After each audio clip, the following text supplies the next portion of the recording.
हाय दोस्तों, स्वागत है आपको एक बार फिर से टेक्निकल ज्ञान गणेश में। तो दोस्तों आज मैं आप लोग को बताने वाला हूं स्टेट बैंक ऑफ इंडिया ने नया सर्विस फिर से लॉन्च किया है। दोस्तों वो क्या है, KYC के बारे में।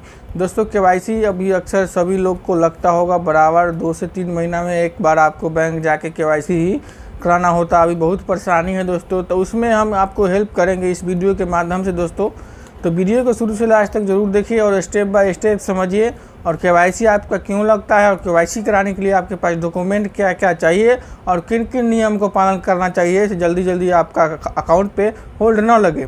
तो चलिए दोस्तों बिना देरी के वीडियो करते हैं स्टार्ट करने से पहले मेरा आपसे रिक्वेस्ट है कि चैनल पर पहली बार आया तो चैनल को सब्सक्राइब करके बेल आइकन को जरूर ऑन कर ले। इससे क्या होगा दोस्तों, मैं कोई भी वीडियो बनाऊँ आपके लिए बैंक के बारे में तो मेरे वीडियो नोटिफिकेशन के माध्यम से आपको तुरंत मिल जाए। तो चलिए दोस्तों शुरू करते हैं। पहले नंबर दोस्तों मैं बता देता हूँ KYC पे होल्ड क्यों लगता है। KYC पे होल्ड लगने का वजह है दोस्तों, आप अपने खाता से लेन देन नहीं करते हैं इसीलिए होल्ड लगाया जाता है। एक ऑप्शन दोस्तों ये है। दूसरा है आप पैसा ही नहीं निकालते हैं, अकाउंट खुलवा लिए ज़रूरी नहीं है तो छोड़ दिया, ऐसा बात नहीं है दोस्तों। आप जो है कम से कम 100 रुपया अगर नहीं अति करना है तो 100 डाल के और 100 निकाल लीजिए। इसमें क्या होगा, खाता लेन देन चालू रहता है और बैंक अधिकारी जो चेक किया जाता है खाता, इसमें मालूम चलता रहता है लेन देन मान के चालू है। इसमें आपका खाता होल्ड नहीं होता है। अगर मान लीजिए अगर खाता आपका होल्ड हो गया तो होल्ड कैसे छूटता है।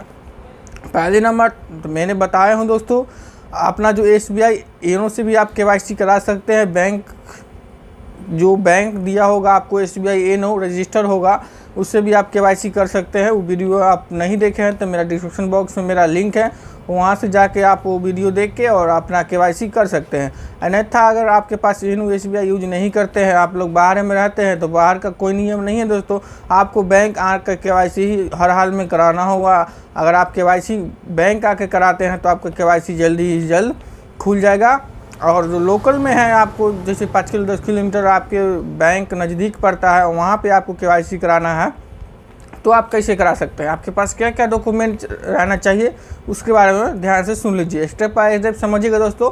वीडियो को थोड़ा भी स्किप नहीं करिए, बैंक का काम है, आपको मालूम है बैंक वाला थोड़ा भी आप मिस कर दीजिएगा तो काम नहीं होगा।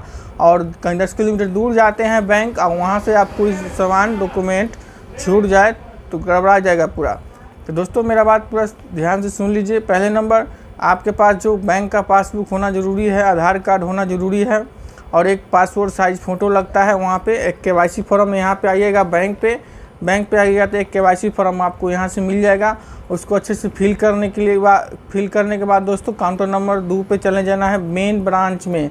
अगर आपको SBI CSP में अकाउंट में है तो वहाँ से आपको क्या करना है दोस्तों, जो मैंने इससे पहले बोला हूँ, बैंक पासबुक और आधार कार्ड, पैन कार्ड भी अगर छोटा CSP में है पैन कार्ड आप लगाते हैं तो उसका आपका लिमिट जो है 10,000 महीने का होगा। वो लिमिट आपको बढ़ के 20,000 30,000 हो जाएगा। पैन कार्ड लगाने के बाद अंडर एज में होइएगा दोस्तों तो आपका 10,000 महीना का ही निकलेगा। पैन कार्ड आपके पास है तो आपका लिमिट बढ़ जाएगा और KYC में उसी में दीजिए। और SBI CSP वाला से दोस्तों आप साइन मोहर करा के ही मेन ब्रांच में और आए, साइन मोहर उससे करा के आइए तभी मेन ब्रांच में आइएगा।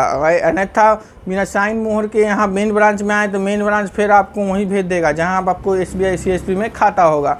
तो वहाँ से साइन मोहर करा के आए और यहाँ जमा कर दे, आपका KYC छूट जाएगा। एक इम्पोर्टेंट बात और दोस्तों, चाहे आपको छोटे में ब्रांच में KYC करवाना है या बड़े में करवाना है KYC, तो उसके लिए एक इम्पोर्टेंट बात दोस्तों ये है, जो आपको ये दिख रहा होगा यहाँ पे तो नहीं दिख रहा है दोस्तों, यहाँ पे मैं देता हूँ, यहाँ पे देख लीजिएगा। इसका नाम है eKYC दोस्तों।